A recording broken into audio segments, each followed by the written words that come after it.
Morning everyone. I'm going to be talking to you about a project called Overcoming and Celebrating Barriers to Learning in the Primary School, which is one of the projects of the Chaeli campaign. Basically, the story begins about 10 years ago. I was teaching in a mainstream school in Cape Town, and it became clear that a young girl, Chaeli, would be coming into my class in the following year. Nothing unusual about that because we were busy doing class lists. But what was unusual is that Chaeli has cerebral palsy, and she has a severe physical disability, but is a very bright young girl. And she was coming into mainstream for the first time, having been at a school for special needs. There were mixed reactions all around. I was a little nervous. I had met Chaeli on a couple of occasions, but had only really said hello, hadn't really done much interaction with her, but I was also excited. And I found similar reactions amongst the staff at the school. A lot of staff could not see past Chaeli's disability to her ability. They felt that she would be an added burden in the classroom. What are we going to do with her? How do you teach a child with a severe disability in a classroom full of mainstream learners? The same thing with the children. Chaeli was a little bit of a mini celebrity with a lot of children. She was the only child in a wheelchair out of about 900 learners. She had a bicycle that she was allowed to use at school. No one else was allowed to ride their bicycle during break, so she was really special. She had a laptop. Other children had to write their work. So people were actually queuing up to push her around. But on the other hand, you had the group of children who were saying everything's unfair. It's unfair that Chaeli has a helper in the classroom. It's unfair she uses a laptop. So we had that sort of two sides of the coin. And the same thing with parents. We found some parents were quite open to the idea and quite excited about having a child with a huge barrier in the classroom. And other parents were of the opinion that their child would actually miss out because so much attention would be given to this one particular child. Anyway, the year started and we started our grade 4 class, and it was quite exciting. However, we discovered that every single year we had the same issues, because every year that Chaeli moved on to the next grade, there was a new teacher who came with her own baggage. There were new children in the class. Some wanted her there, some didn't want her there, and new parents. So we began to realize that we needed to change perceptions. And if we could change teachers' perceptions and children's perceptions, we could then filter out into the homes of the children. We also realized that disability is not a one-size-fits-all thing. And there are hundreds of different barriers to learning that children face. And we would need to change the perception of teachers and pupils so that they could work together in the classroom. Because the reality of our classrooms is that teachers are busy. A lot of them feel overworked and underpaid. They shiver just the thought of maybe having something extra on their plates. But there are hundreds of teachers, thousands of teachers who deal with barriers to learning on a daily basis, and they do it instinctively. We've all had to deal with the child with ADHD, the dyslexic child, the hungry child, the traumatized child. And as I say, a lot of people do that instinctively, but there are also a lot of teachers who find it really difficult. So we thought if we could provide them with knowledge, that would be the first step, because often you're frightened of something that you don't know about. So if we could give teachers and learners knowledge and skills to handle different barriers to learning, we could have that partnership happening in the classroom. So we began to work on a project where we would provide the teachers with that knowledge. And it comes in a package. It's a complete package of lessons for teachers from grade R to grade 7.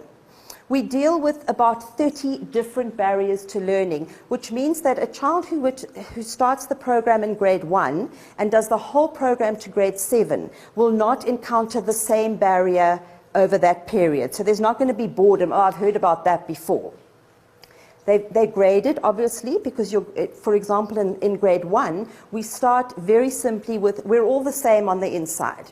And we look at children of the world and how am I different to my friend and how am I the same and how do I choose my friends.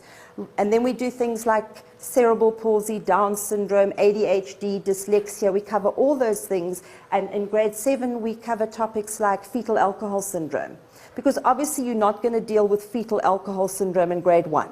By grade 7, they will have come across that and be more open to that. The lessons are kind of divided into 3 sections. There's an information section where the teacher is given a whole lot of information on that particular barrier. She's then able to read it through and decide how much and the terminology that she's going to use. The fun part of the lesson, we've labeled creating an accepting environment. In that section, we actually give the learners a chance to feel what it's like to sit in a wheelchair, to feel what it's like to be blind. What does it feel like if I've got dyslexia? And then the third part of the lesson is actually what we call peer-to-peer solution finding, giving the learners a situation and saying, how could you help in that situation? They don't always follow that system, information, then accepting environment, then peer-to-peer solution finding. We often start with creating the accepting environment because that's the fun part of the lesson. So I'm going to show you a very practical example of one of the starts to the lesson that we do. So what I would say in the classroom is, who likes marshmallows? This is a grade 2 lesson. Oh, please. Yes, yes, yes. And then I ask for a volunteer. Everybody in grade 2 wants to volunteer. So I don't know if there are any volunteers. I have a plant in case nobody wants to volunteer. Okay, Rose, join me.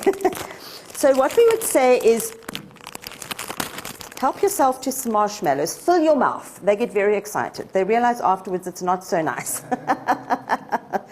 Don't eat them. Two's enough. 2 will fill your mouth. Okay.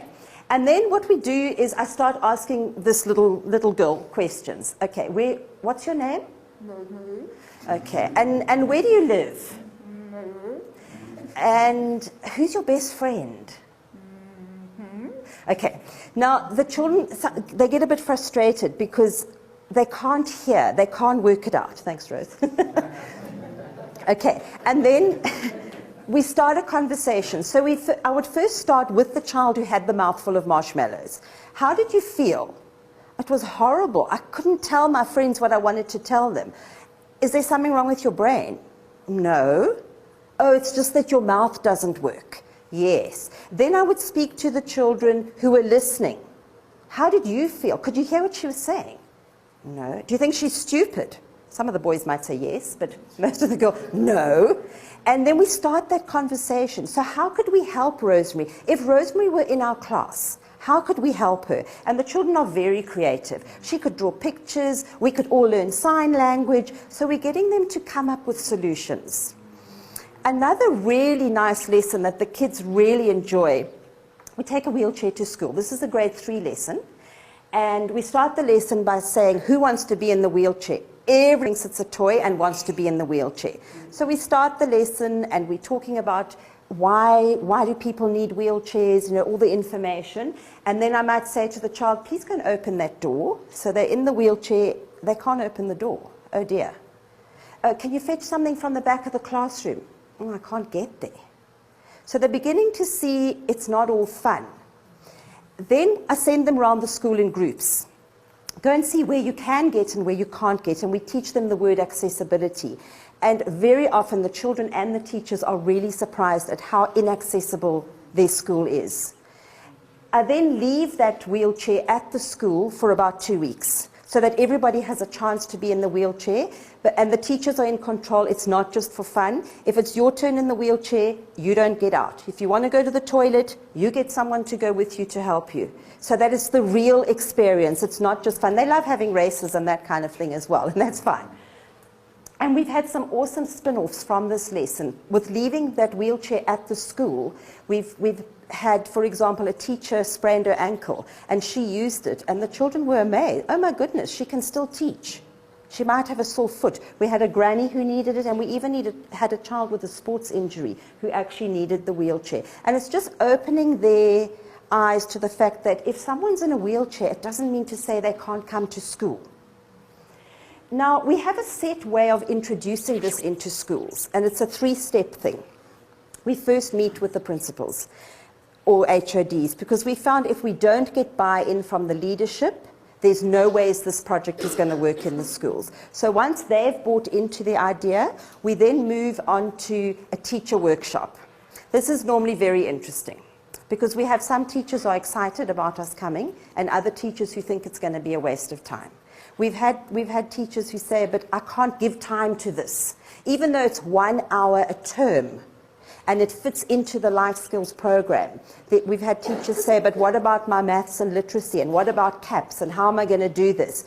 But we find if we have buy-in from the leadership and they're able to frame it as something that's beneficial for teachers and learners, we manage to get past that. Without the buy-in from the leadership, it's going to fall completely flat. Okay, then after that, it's time to actually teach the lessons. And that's where I go in. The project is not made for me to go into schools and do it. It comes in the form of teacher manuals with all the information that they could possibly need. And if there's a book that goes with it, they get that. So everything is in here so that they don't have to do hours and hours of research. We do pre and post questionnaires with staff and learners to see if we're managing to change perceptions. And we've had some really, really good positive things coming out of this. I